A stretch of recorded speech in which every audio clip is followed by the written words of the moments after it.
Luis Ortiz said that he was very upset and still is that he didn't receive a count from ref Skip Bayless after he was dropped by Deontay Wilder in that 7th round. He says that it was near the end of the round, there was less than 10 seconds left, and that he could have continued. Now, when I first saw the fight, Ortiz went down heavy, and the camera quickly cut away from Ortiz, and it went on to Wilder. So you didn't actually see whether Ortiz was even attempting to get up. I assumed that Ortiz was just out. Like, maybe not out cold, but completely debilitated on the floor. So that's what I thought when I, saw it live, was that there was no issue in terms of waving the fight off. But when you see pictures like this, which is immediately after the fight was waved off, Ortiz is on his feet relatively quickly. Okay, and of course he's complaining in the press conference. Now, the fact that Ortiz was able to get up relatively quick suggests that he could have beaten the count and it was the end of the round, but it was only the 7th. Given the fact that he was hurt that badly, given the fact that he was slow, given the fact that, of his age and Deontay Wilder being the devastating puncher that he is, I'm not mad personally that the fight was waved off. No. More often than not, when a referee waves a fight after a fighter goes down heavy, when he waves it without a count, they usually make the right decision. The controversial decisions are often when a fighter hasn't been dropped heavily. He's maybe against the ropes or, whatever the case may be. But when a fighter goes down hard and he hits the deck on his back, sometimes his head even hits the canvas. When the referee waves it without a count, it's usually the right decision because the ref is right up there close to the fighter. He can see the way the fighter falls, the way his body looks when he falls. If his head hits the canvas, he's right over the fighter looking in his eyes. Are his eyes glazed over? When he attempts to get up, like, for example, with Deontay Wilder's brother on the undercard, he attempted to get up, and as he turned over onto his front, he stumbled forward. When a fighter stumbles forward like that, the referee will usually wave it. Yeah, these days anyway, they'll usually wave it like, no. You're obviously in a bad way.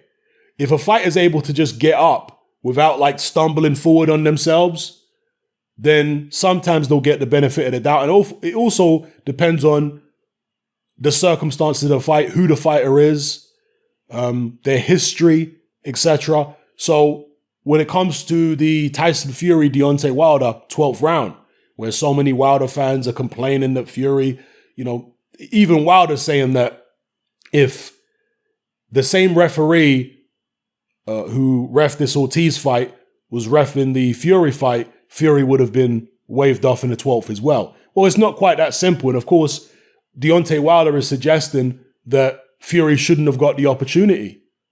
That it should have been waved off. And to me, that's a very weak mindset by Deontay Wilder to be saying that, to be suggesting that. That's weak.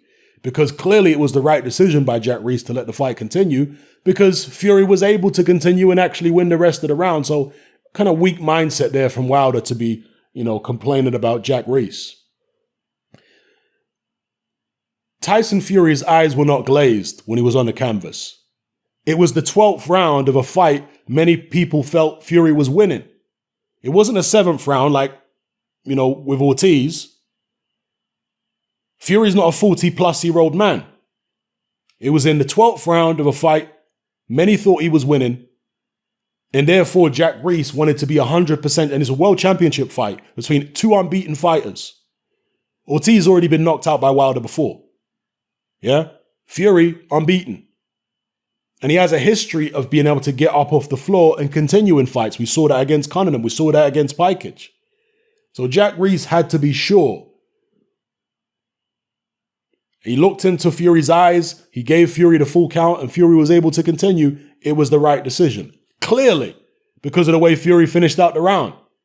So more often than not, referees make the right call.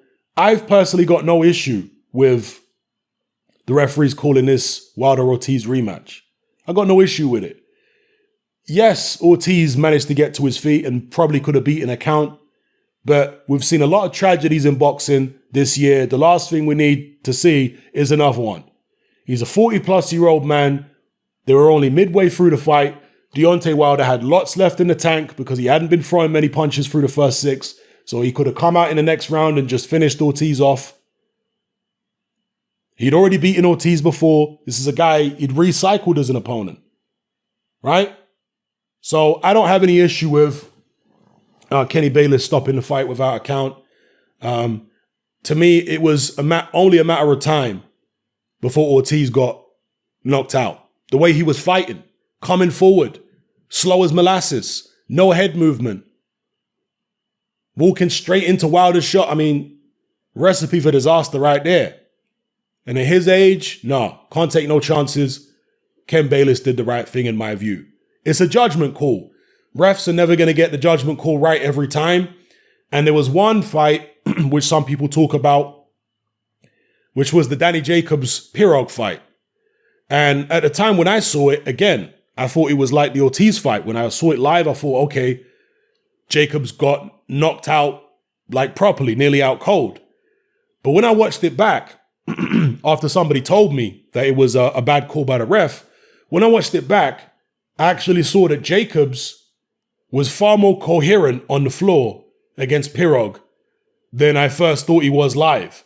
Jacobs may well have been able to beat that count, and he didn't appear to be out of it. You know? So, yeah, that's what I'll say about that. I think occasionally, again, I'm talking about when a fighter goes down hard and heavy. The refs normally make the right call when they wave it off without a count. Occasionally, they make a wrong call. Let me know what you think in the comment section below about the call the ref made in this fight between Wilder and Ortiz. Personally, I think Ortiz was saved from, saved from serious punishment in the next round. But maybe some of you disagree. Maybe you feel like Wilder would have come in reckless, maybe, and Ortiz would have caught him with a counter punch of his own. I find that very difficult to believe. Wilder's reflexes are good. Difficult to catch him with a punch he doesn't see. So, yeah. Drop your comments in the comment section below. It's Hammer, I'm out.